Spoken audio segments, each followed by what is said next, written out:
이 영상은 의약품 임상시험 참여자를 위해 임상시험 안전지원기관에서 제작하였습니다. 의약품 임상시험에 참여하는 사람들을 위해 임상시험에 대해 알아야 할 4가지 필수 지식을 Q&A 형태로 하나씩 설명드리고자 합니다. 함께 시작해볼까요? 의약품 임상시험에 참여한다면 이것만은 꼭 확인하세요. 의약품 임상시험 참여자가 알아야 할 4가지 필수 지식. 첫 번째, 의약품 임상시험이란 무엇인가요? 의약품 임상시험이란 개발 중인 약물의 안전성과 유효성을 알아보기 위해 사람을 대상으로 검증하는 과정입니다.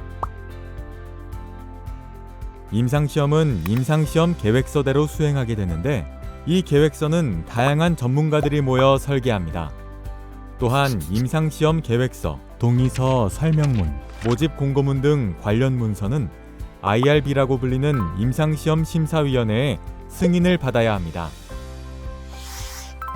두 번째, 의약품 임상시험은 어떻게 진행되나요?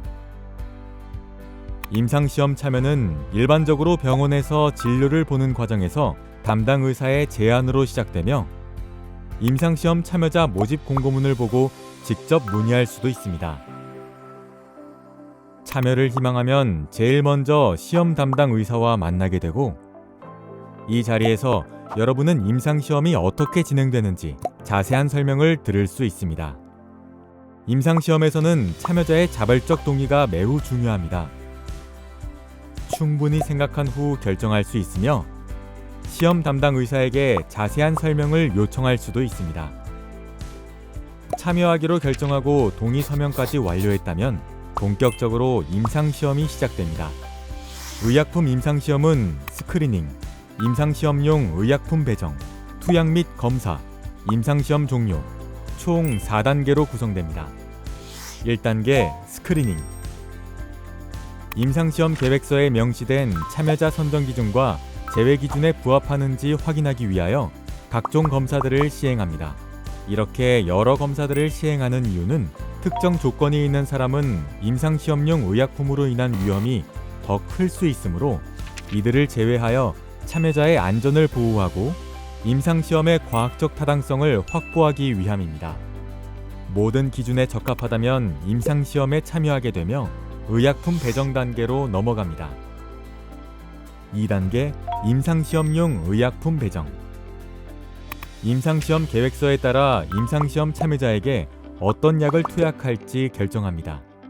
일부 임상시험에서는 임상시험 결과의 객관성과 신뢰성을 유지하고 약의 효과를 통계적으로 검증하기 위해 참여자를 여러 그룹으로 나누어 시험약과 대조약을 각각 투약하기도 합니다. 때로는 시험 담당 의사와 참여자 모두 어떤 약을 받는지 알 수 없게 설계되기도 합니다.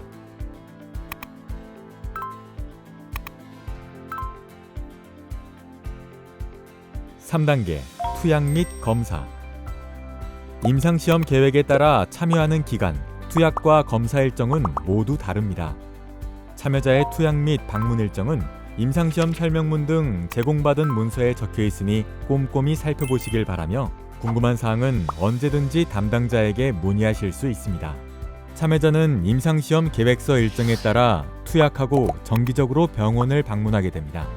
임상시험에서 요구되는 모든 검사는 안내된 절차와 지침을 잘 따라주시길 당부드립니다. 임상시험 참여 중 평소와 다르게 불편한 사항이 있다면 시험 담당 의사에게 상세하고 신속하게 알려주는 것이 중요합니다. 임상시험 설명문에는 임상시험용 의약품에 대한 정보와 약물로 인해 발생할 수 있는 증상이 적혀 있는데 내용을 숙지하여 해당 증상이 있다면 시험 담당 의사에게 알려주시기 바랍니다. 그러니 설명문 사본을 꼭 보관해 두시기 바랍니다. 시험 담당 의사에게 연락하면 참여자는 필요한 조치나 치료를 받을 수 있습니다. 간혹 임상시험 진행 중에 시험 담당 의사가 참여자에게 다시 동의를 요청하는 경우가 생길 수 있습니다. 이는 참여자가 임상시험에 계속 참여할지 여부를 결정하는 데 영향을 줄 수 있는 새로운 정보를 안내하기 위함입니다. 또한 임상시험 참여자들은 종종 임상시험에서 수집된 나의 개인정보가 외부에 유출되는 건 아닐지 의문이 들기도 하는데요. 임상시험으로부터 수집된 정보는 개인의 신원을 알아볼 수 없도록 가명 처리하여 관리됩니다. 임상시험 관련한 모든 주체는 실태조사, 모니터링, IRB 심의 등 필요시 개인정보가 포함된 자료 열람이 가능하며 법에서 정한 비밀보장의 원칙을 지키고 있습니다. 또한 중간에 임상시험 참여를 원치 않게 될 수도 있습니다.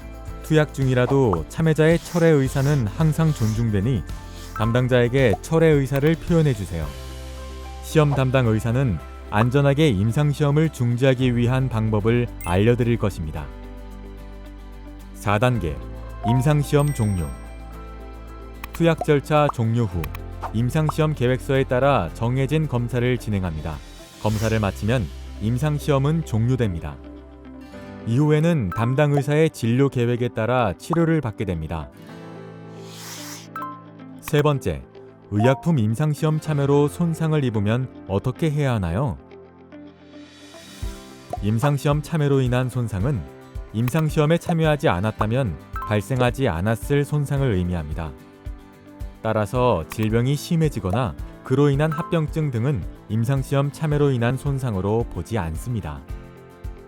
의약품 임상시험은 치료, 보험 등의 보상 체계를 갖추고 있습니다. 의약품 임상시험으로 인해 손상이 발생하는 경우 시험 담당 의사에게 알리면 적절한 치료를 우선적으로 받을 수 있으며 보험을 통해 치료비 등을 지원받을 수 있습니다.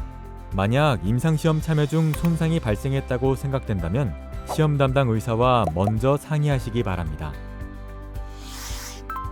네 번째, 의약품 임상시험 참여와 관련하여 궁금한 점이나 상담이 필요한 경우 문의할 수 있는 채널이 있나요? 시험 담당 의사와 임상시험 코디네이터 외에도 임상시험 관련한 궁금한 점이 생기거나 상담이 필요한 경우 문의할 수 있는 채널이 있습니다.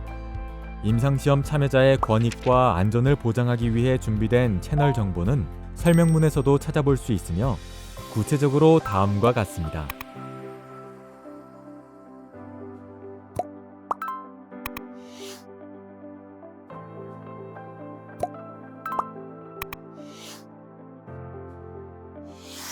새로운 의약품의 개발은 임상시험 참여자분들의 공헌이 있었기에 가능했습니다.